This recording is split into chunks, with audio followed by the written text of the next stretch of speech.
And what's up, everybody? I'm back with another video game review, and today I am reviewing Persona 5 Strikers. Yes, not actual Persona 5.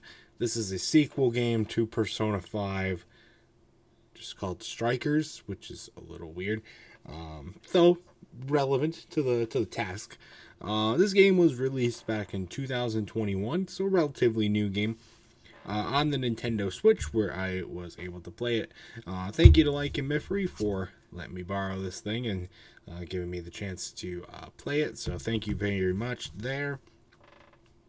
Disclaimer, I have not played the actual Persona 5. Actually, never. This was my first ever foray into the Persona games, is what I should say. It's kind of unfair to judge the whole series, as this is not one of the mainline games. Again, it's a sequel to Persona 5. Very popular game. I know of it. I just have never played it. So it's kind of not getting off on the right foot necessarily, but whatever. I'm still going with it anyway. So let's jump right into it, shall we? First, what I will say is this game reminded me a lot of Bayonetta 2. Because the opening, especially with the opening, really kind of set the tone for like a Bayonetta 2 style game. And you remember my review of Bayonetta 2, I really like Bayonetta 2, but it's a very exhausting game. It's just a major button masher with just a lot of really tough on your hands and your fingers and stuff like that. This is the fighting in this game. We'll get to it a little bit later. It's not quite like that, but it's at least set the tone. We'll talk about though this game is very much story based, very story driven. That is a huge part of the game, and here's the thing. I'm okay with having story-based games. I played a lot of story-based games and reviewed a lot of them here on the channel. And I think if the story's good, it can be done good. Still can be a good game. This game has a good storyline for sure. It's not super interesting, but it involves a lot of character development. It goes cool with like the relationships of the characters. And even though I never knew the characters beforehand and never played Persona 5, I was still able to connect with the characters, and I was still able to really get to see the bond and really see how well that was able to play out, both in the metaverse world with the jails and everything, and then in the overworld too. So it was pretty cool. But it's just the thing, like, there's so much dialogue, and it's a little too much, in my opinion. Because they start the game off with the big fight scene, and you're so excited, you think that's what you're gonna be doing, beating up and doing all this random stuff, and then you get most of the game is not that. It's mostly story.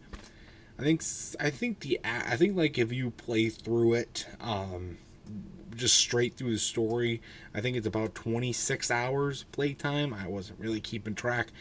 The story's a good 16-17 hours of that time. That's just too much. That's just too much time to spend on the story. Again, like I said, it's good, but not that good. And it's not. It really does take away from. It doesn't really help us like remember or appreciate some of the other scenes that happen in the game. For obviously, the battling. The battling is excellent in this game. It's fun to do. Like I said, it's not Bayonetta 2 type intensity, but it has the same principles, same tactics. It feels more fun, in my opinion. Bayonetta 2 has some fun fights, but there's also some really stressful ones, which I talk about more in the actual review of the game. This game has more of the fun, less of the stress, with the battling at least. it's cool. It's cool to see all like the different personas, and you can fight with them in the game, fighting with different characters. Each character has their own cool like unique move sets and attacks. Though the control base is universal, which is good. And the personas are cool, and I think they really add like the different ways to fight with each character. I think add a ton of uniquity onto the characters. Though I really didn't see them as necessary. I didn't use many of the different characters as much as I probably should have, and I didn't really do anything with like the other. What's a good word to put this? I really didn't do much with the personas a whole lot. I did a couple of things, and I did some like the specials and stuff like that, so that was cool. But they just kind of feel unnecessary when you can wipe the floor most of the time with just some of the regular moves and some of the characters. So not too bad there. One thing I also didn't really like about the game was how weirdly the camera can be positioned. There will be some points where I'm in both the metaverse and the overworld where I would just be walking forward and camera facing behind me, but facing the back side of me, and then I'm walking forward as it should, and then I would enter into a new area or go into a building or something, and the camera would completely invert and I'm facing the wrong way, but I'm still put my joystick is still facing in the direction I was just having to go forward, but now I'm going backward. And so then I would leave an area, I would go into an area and then immediately leave because I don't have the reaction time of a complete insane a Metacritic guy. I don't have that reaction time to switch around. I also don't know that I'm switching around. I still think I'm going in the same direction because the map flips on you completely, and it just does not make any sense as to why they chose to do that. It was just kind of weird. And then sometimes the camera angle can be a little weird with battles as well. But for the most part, I didn't think that was a major issue. The camera angle part was just mostly an issue with moving from place to place. And one thing I did really like about the game was the music. I think the music is excellent. Another thing that really reminded me of Bayonetta 2, I think the essence of the music with the battles fit just about the same. It was really, really fun to listen to and made the battles just a lot better than they already were. And I think that was a nice touch. And again, it sucks because that's not mostly what this game is. It's mostly dialogue. And again, the characters are fun, but you can't. 16 hours a movie? No, that is way too long of a movie. I just don't know how they could sequester that. It's just, that just doesn't make any sense to me. But anyway, that's really all I had to say about Persona 5 Strikers. I thought it was a fun game.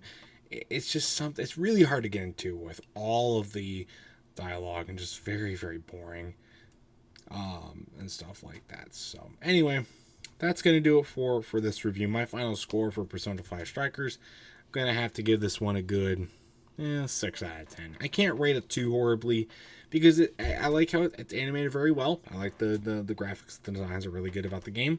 A little cartoony, but other than that, not too bad in my opinion. It's great. It's a good story, just not a great one. Does not justify how long it is, and I don't know if that's a piece of it's just a piece of Persona as a whole. Like, again, I never played any of the games. But I'm willing to give other Persona games a try, though, after playing this game. I will say that. So it wasn't a complete fail right out of the gate, which a lot of other game franchises I cannot say the same thing for. But anyways, that's going to do it for this review. If you ever played Persona 5 or Persona 5 Strikers or any of the other Persona games, I'd love to know your thoughts about it in the comment section down below. How similar is Persona 5 Strikers to other games in the Persona series? I'd love to know. And which one should I try next? So that's going to do it for this review and this video. So stay tuned for much more amazing content, including more game reviews and other awesome stuff. Until next time, see you guys later. Goodbye.